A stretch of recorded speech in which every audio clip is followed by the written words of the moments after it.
Hello students, आज के हमारे फिजिक्स के इस वीडियो लेक्चर में हमारा जो टॉपिक है वो एक्चुअली हम जो डिस्कशन करना चाहते हैं कि कोहेरेंट सोर्सेस या कंसिस्टेंट वेव हमको कैसे मिलती है। कोहेरेंट सोर्सेस हमको कैसे मिलते हैं, जैसे मैं बोल रहा हूं कि सबसे पहले एक बात ये समझ लो आप कि हमने लास्ट वीडियो लेक्चर में what is consistence, superposition and what is coherent sources and coherent waves. Coherent waves किसको बोलते हैं? These waves is coherent, it's frequency, wavelength and phase difference are same, is called coherent waves. इसको क्या बोलेंगे? Coherent waves. जैसे मैं बताऊंगा आपको, लास्ट वीडियो लेक्चर में भी हमने देखा था, फिर से देख रहे हैं, इसको समझना है इसको अच्छे से। ये दोनों वेव है, अभी इन दोनों के बीच में इतना फेज डिफरेंस है। देखो इतना फेज डिफरेंस है, ये देख रहे हो? इन दोनों के बीच में जो भी फेज डिफरेंस होगा, यहां से ऐसे चल रहे हैं, ये पास हो रहे हैं, बहुत दूर तक निकल जाएंगे, फिर भी ये फेज डिफरेंस इक्वल रहेगा, then this is the coherent waves. Okay, तो कोहेरेंट वेव्स के लिए जो सोर्स होता है वो भी क्या होता है? Coherent source. कोहेरेंट सोर्स पर मैं आपको बोलूंगा कि ये जो लाइट आ रही है, ये जो लाइट है, ये सारी लाइट जो आ रही है, आपके कमरे में भी लाइट आपने लगाई होगी, बल्ब होगा, ट्यूबलाइट होगी, तो वो जो लाइट आपको मिल रही है, हमको जो लाइट मिल रही है, वो लाइट कोहेरेंट वेव्स है। उसमें से आने वाले वेव्स कोहेरेंट वेव्स है, या तो वो सोर्स कोहेरेंट सोर्स है। अगर कोहेरेंट सोर्स है तो कौन सा सुपरपोजिशन होता? Consistent superposition. और कंसिस्टेंट सुपरपोजिशन जब होगा तब क्या मिलेगा? Coherent waves. और कोहेरेंट वेव्स लेने वाला सोर्स क्या होगा? Coherent source. But this light is not a coherent source. No two sources are coherent in earth surface. In earth surface, इस अर्थ सरफेस में ऐसे दो कोई सोर्स नहीं है कि जो कोहेरेंट हो सके।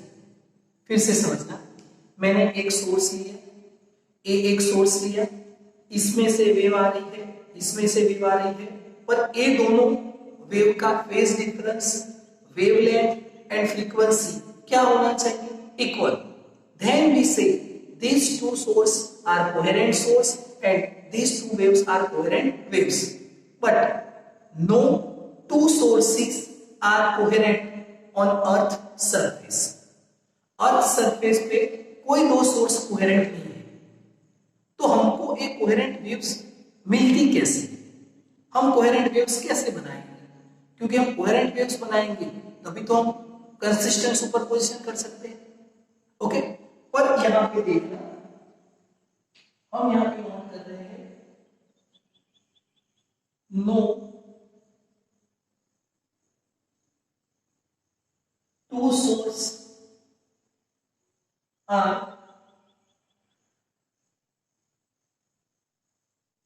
कोहेरेंट। दो सोर्स कभी कोहेरेंट नहीं है इस अर्थ सरफेस पे। तो हमारा क्वेश्चन है कि हम कोहेरेंट वेव्स कैसे बनाएंगे, क्योंकि हमारे पास तो कोहेरेंट सोर्स ही नहीं है। ये ट्यूबलाइट आ रही है, ये मतलब ये ट्यूबलाइट है और ये ट्यूबलाइट है, दोनों में से वेव आ रहे हैं और दोनों सुपरपोजिशन करते हैं। What is superposition?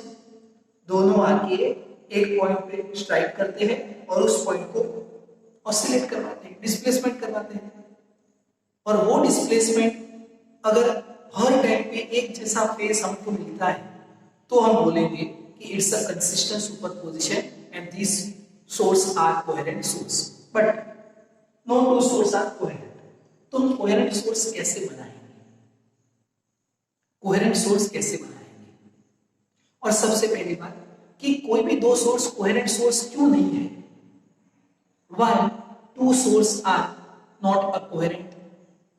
Why two source are not a coherent. हमारा नेक्स्ट क्वेश्चन है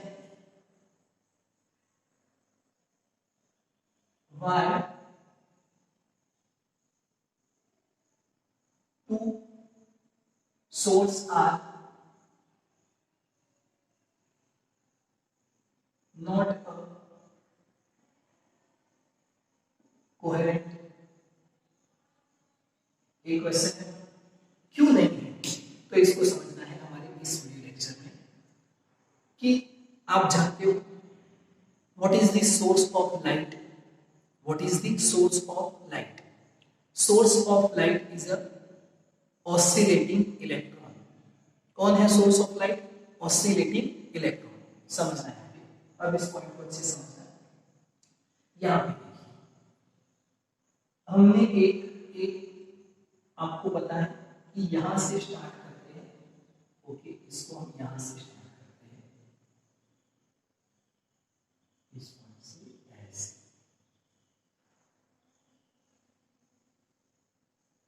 ये ऑर्बिट है, डिफरेंट ऑर्बिट है, और आपको पता है कि हर डिफरेंट ऑर्बिट में इलेक्ट्रॉन मूव करते हैं। इस ऑर्बिट में भी, इस ऑर्बिट में भी, हर ऑर्बिट में इलेक्ट्रॉन मूव करते हैं। वो आपने केमिस्ट्री में पढ़ा है कि कौन सी ऑर्बिट में कितने इलेक्ट्रॉन्स मूव कर सकते हैं। ओके, यहाँ पे डज नॉट मैटर, हम यहाँ पे नहीं स्टडी करेंगे, सिर्फ हमको ये समझना है। अब यहाँ पे एक इलेक्ट्रॉन इस ऑर्बिट में है, हमने इसको दूसरे इलेक्ट्रॉन से हीट किया है। ये जो इलेक्ट्रॉन है हमने इसको दूसरे इलेक्ट्रॉन से हीट करवाया। जैसे हमने इसको हीट किया तो इसको एनर्जी मिली। उसके पास पहले एनर्जी थी 5, अब उसके पास दूसरा इलेक्ट्रॉन आके उसको हीट करता है, इसको एनर्जी ज्यादा मिल गई, तो ये क्या करेगा? अपनी जो ग्राउंड स्टेट है वहां से एक्साइट होके एक्साइटेड स्टेट में आएगा, तो वो यहां पे आ जाता है। ये इलेक्ट्रॉन मूव करते करते यहां पे आ गया इस ऑर्बिट में। ये इलेक्ट्रॉन कहां पे आ गया? इस ऑर्बिट में। पर आपको पता है कि हर ऑर्बिट में नंबर ऑफ इलेक्ट्रॉन फिक्स होते हैं। जैसे ये इलेक्ट्रॉन यहां से यहां आया, पर इस ऑर्बिट में इसको मूव करने के लिए, रहने के लिए स्पेस नहीं है, क्योंकि पहले से इस ऑर्बिट में जितने इलेक्ट्रॉन होने चाहिए उतने हैं यहां पे, तो इस इलेक्ट्रॉन की जगह यहां पे नहीं। तो ये क्या करेगा? यहां पे था तब उसके पास एनर्जी थी 5, कितनी थी? 5। दूसरे इलेक्ट्रॉन ने इसको हीट किया तो उसको एनर्जी 2 ज्यादा मिली, मतलब कितनी होंगी? 7 एनर्जी लेके वो यहां पे आया, पर उसको यहां पे मूव करने के लिए, ऑर्बिट में घूमने के लिए इसकी जगह नहीं है यहां पे। तो ये क्या करेगा? फिर से इस ऑर्बिट में चला जाएगा, फिर से कहां पे जाएगा? इस ऑर्बिट में चला जाएगा, पर इस ऑर्बिट में भी उसके पास जगह नहीं है। तो वो क्या करता है? उसको जो एक्स्ट्रा 2 एनर्जी मिली थी वो एनर्जी रिलीज करता है, वो एनर्जी रिलीज करता है। कैसे रिलीज करेगा? फोटोन के फॉर्म में। ऐसे फोटोन हम आगे जाके स्टडी करेंगे dual nature of matter and radiation chapter में। But what is photon? Photon is a particle, quanta. जैसे ये मेरे पास बहुत सारे पत्थर है, मैं इसको एक एक ऐसे थ्रो करता हूं, इट्स अ फोटोन। तो ये एनर्जी जब यहां से ये इलेक्ट्रॉन, यहां पे स्पेस नहीं है, तो ये इलेक्ट्रॉन यहां पे जाता है, तो उसके पास जो दो जितनी ज्यादा एनर्जी थी वो उसको रिलीज करता है। क्या करेगा? रिलीज करेगा। और किस फॉर्म में रिलीज करता है? फोटोन के फॉर्म में। और वो जो एनर्जी रिलीज करता है उसको हम क्या बोलते हैं? लाइट। ये फोटोन आपको किस फॉर्म में मिलते हैं? लाइट के फॉर्म में। और ये लाइट आपको किस फॉर्म में मिलेगी? Wave form. हमने देखा कि ये लाइट वेव फॉर्म में मिल रही है, इट्स अ फोटोन। तो ये जो फोटोन यहाँ पे बने, फोटोन कैसे बने समझ में आया? यहाँ पे इलेक्ट्रॉन था, उसको हमने दूसरे इलेक्ट्रॉन से स्ट्राइक करवाया, तो इसकी एनर्जी इंक्रीज हुई, वो यहाँ पे आया, पर उसके पास यहाँ पे स्पेस नहीं है, तो उसने फिर से जो एनर्जी रिलीज की, किस फॉर्म में? फोटोन के फॉर्म में, एंड इट्स अ लाइट। तो ये हमको लाइट मिली। तो लाइट कैसे मिली आपको समझ में आया? जैसे हम स्विच ऑन करते हैं लाइट हमको मिलती है, but this is the process. अब यहां पे देखना, ये जो लाइट हमको मिली उसकी फ्रीक्वेंसी कितनी, इसकी फ्रीक्वेंसी कितनी,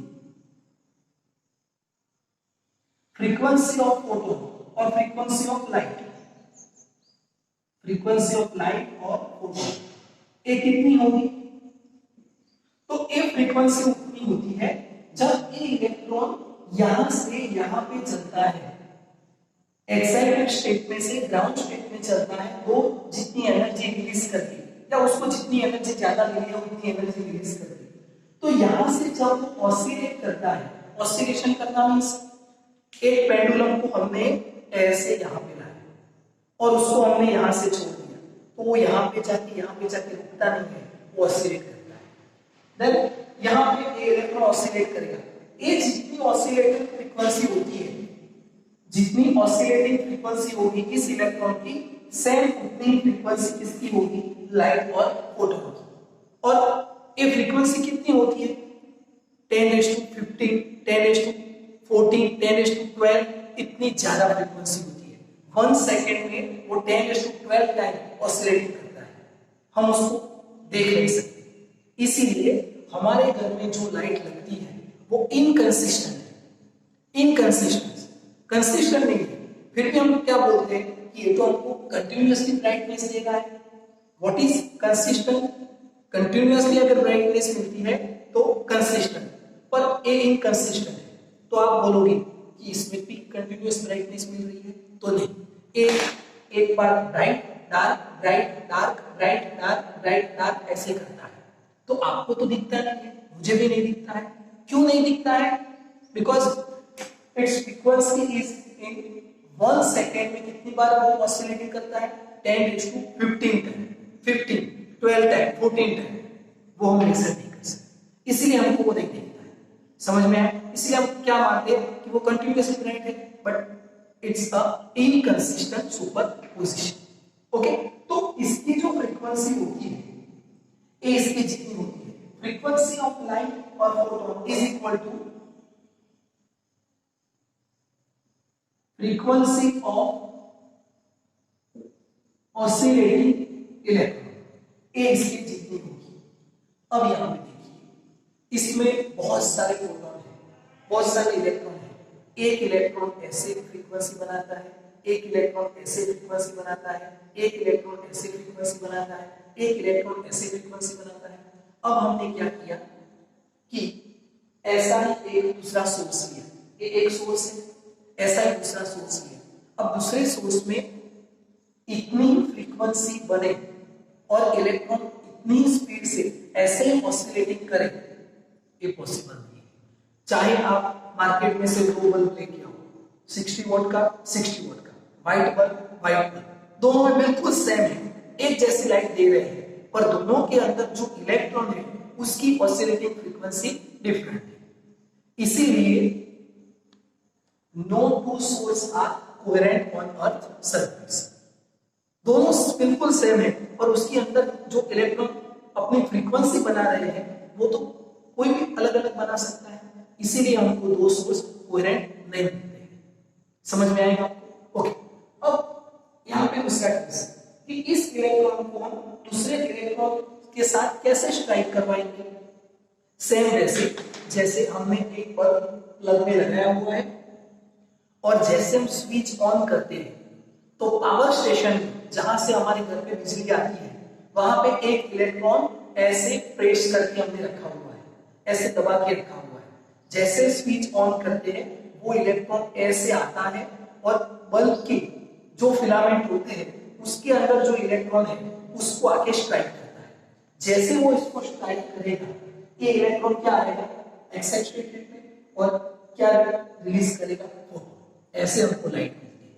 फिर से हमने स्विच ऑन किया पावर स्टेशन से, आजकल हम उसको जीबी स्टेशन बोलते हैं, वहां से इलेक्ट्रॉन आता है हमारे बल्ब को ऐसे स्ट्राइक करता है, तो बल्ब के अंदर जो इलेक्ट्रॉन होता है वो इलेक्ट्रॉन यहां से कहां पे आएगा? एक्साइटेड स्टेट में, और एनर्जी रिलीज करेगा, इट्स अ लाइट। ये होती है लाइट। ओके, तो हमको टू कोहेरेंट सोर्स क्यों नहीं मिलते, समझ में आया? क्योंकि सब में ये फ्रीक्वेंसी डिफरेंट होती है। ओके, और अब हमारा क्वेश्चन है कि हम कोहेरेंट सोर्सेस कैसे बनाएंगे। हमारे पास कोहेरेंट सोर्सेस तो है, तो हम कोहेरेंट सोर्सेस कैसे बनाएंगे? क्योंकि कोहेरेंट सोर्सेस होंगे तभी तो कोहेरेंट वेव्स बनेंगे। तो हमने क्या किया, यहां पे देखिए, ये मैंने एक कैंडल लिया, ये एक सोर्स है, सोर्स। अब इसके साथ में हमने एक यहां पे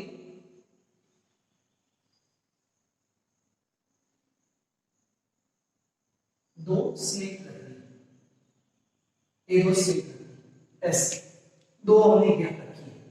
अब इसमें से लाइट वेव ऐसे मूव करते हैं,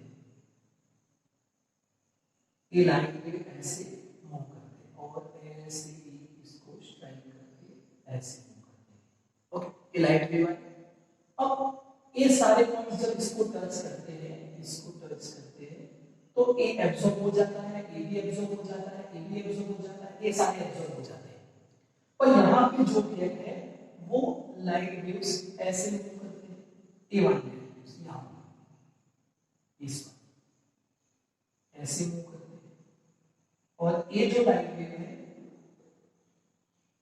वो ऐसे मूव करते हैं।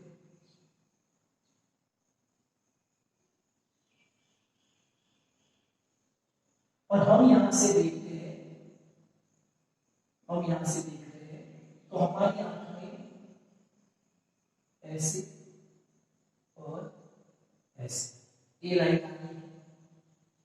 ओके, तो ए वेव आ रहा है, ए वेव आ रहा है, दोनों वेव कितने सोर्स में से आ रहे हैं, कोई बताएगा कुछ? इसका पेरेंट सोर्स कितने हैं? एक ही, देखिए एक ही सोर्स। अब एक सोर्स में सेम फ्रीक्वेंसी वाले आपको मिलेंगे, तो इन दोनों की फ्रीक्वेंसी इक्वल हुई कि नहीं? Same frequency.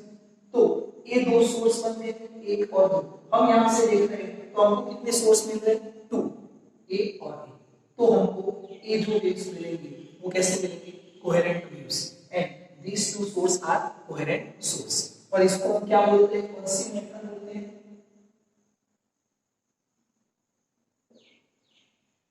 Splitting method. कौन सी मेथड बोलेंगे? Splitting method. और दूसरा मेथड है